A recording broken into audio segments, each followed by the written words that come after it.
America now carries about 36.2 trillion in debt. That's a number so huge it's hard to imagine. But behind it, there's a catch. It's money owed to someone. People often point to China as America's biggest lender. They hold roughly $750 billion in U.S. debt. But here's where it gets messy. China itself is drowning in debt. Over $18 trillion and rising. So then, who's lending to China? A lot of it sits with Chinese banks, but those same banks also own U.S. debt. And, on the flip side, American banks hold debt from China, Europe, almost everyone. If this sounds confusing, that's fair. It is. The further you dig, the more entangled the threads become. Every country is borrowing.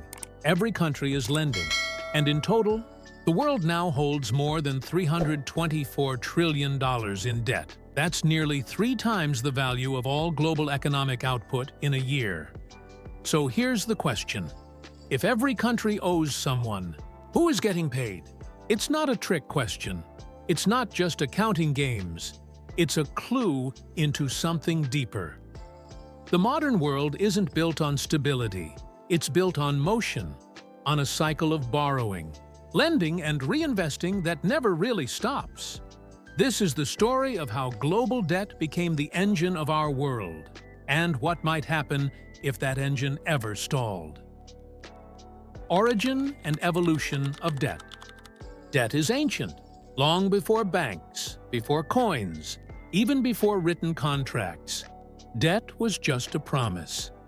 Imagine lending a neighbor a bag of grain in spring, on the promise they'd repay after harvest, maybe with a little extra. No contracts, no interest rates, just trust. That simple trust, that promise, is what debt has always been at its core. Borrowing from tomorrow to solve a need today. Over centuries, personal loans turned into something bigger. Kings needed armies. Empires needed navies. But no one lender could finance all of it. In the 1600s, England hit this problem. War loomed, but the treasury was empty. So King Charles II did something bold. He sold debt to the people. Citizens gave money. In return, they got a written promise. Bonds that pay interest later. That shift, public debt, changed everything. States could raise funds without crushing taxes. By the 20th century, this idea went global. Countries borrowed not just to fight wars, but to rebuild and grow. In 1944, at Bretton Woods, the US dollar became the anchor. Currencies tied to the dollar. The dollar tied to gold. But gold is finite, and economies kept growing. By 1971, President Nixon broke the link to gold. The era of fiat currency began. Money backed by faith in governments, not metal. That opened a new chapter. From the 1980s onward, debt exploded. Countries learned, you don't borrow just in crisis. You borrow to build. Schools, roads, hospitals, stimulus in recessions. Debt became the tool of progress. And over decades, it ceased to be the last resort. It became the norm. Debt today and how it works. Today, debt is how we build, how we respond to crises, how promises are kept. But it also built a mountain. Global debt now surpasses $324 trillion, more debt than 3 times what the world produces in a year. To make sense of this, let's zoom in on the US. You might ask, who can lend America that much money? Here's the surprising fact.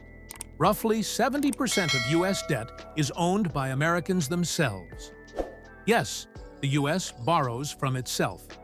How does that work? Governments issue bonds. They promise to pay them back with interest. The same as when you borrow from a bank. Who buys those bonds? People like you and me, through banks, pension funds, insurance companies, all institutions sitting on surplus capital. Banks don't just let money sit. They invest it, often in bonds.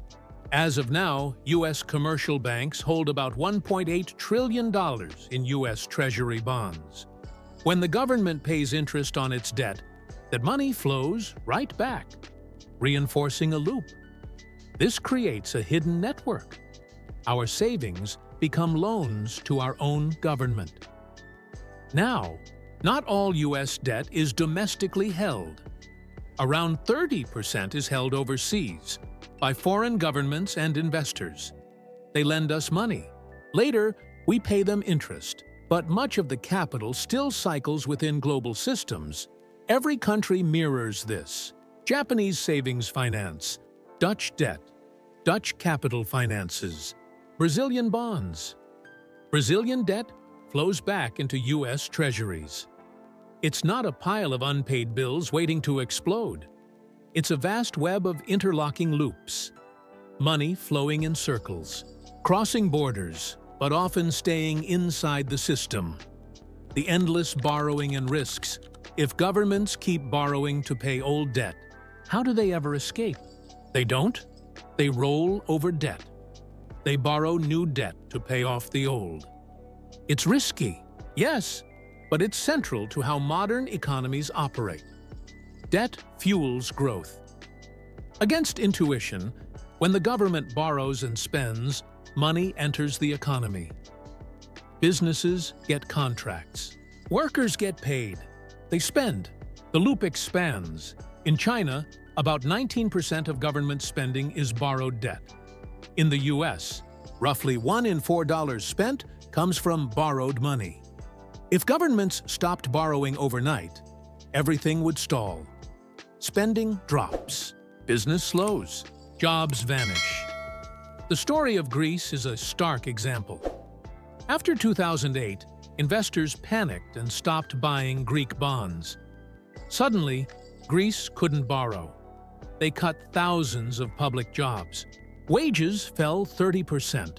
Over a few years, their GDP shrank by 25%. For rich nations with strong bond markets, borrowing stays cheap, but developing countries, they pay more to borrow. Some, like Sri Lanka or Pakistan, fall into debt traps, forced to keep borrowing just to pay interest from past loans. Eventually, the borrowing system strains. More debt means bigger interest payments. A larger chunk of the budget goes to servicing debt, not building schools or hospitals. If confidence falters, if investors lose trust, borrowing costs spike. Governments sometimes print money to cope. That helps short-term. But it can destroy long-term value by driving inflation. Look at Venezuela in the 2010s. They printed so much money to meet debt obligations. Prices doubled every few weeks. Savings vanished. The currency collapsed. Developing nations often borrow in foreign currency, like US dollars. If their own currency weakens, paying back debt becomes much more expensive. Lenders lose faith. Interest rates jump. The cycle tightens. When countries can't roll over or repay, they default. Default is the sovereign equivalent of saying, "I can't pay." That's when the system breaks. Trust shatters. Access to borrowing freezes. Economy collapses. This web of debt is more than finance. It's about trust, the belief that promises will be honored. When trust breaks, the system trembles. If the global engine of debt ever stops turning, we'll see how fragile everything becomes. If you found this eye-opening, do me a favor. Like, share, and subscribe. Help more people see the hidden machinery behind our world. Because knowing who owes whom is the first step to understanding power itself. I'll see you in the next cave of truth.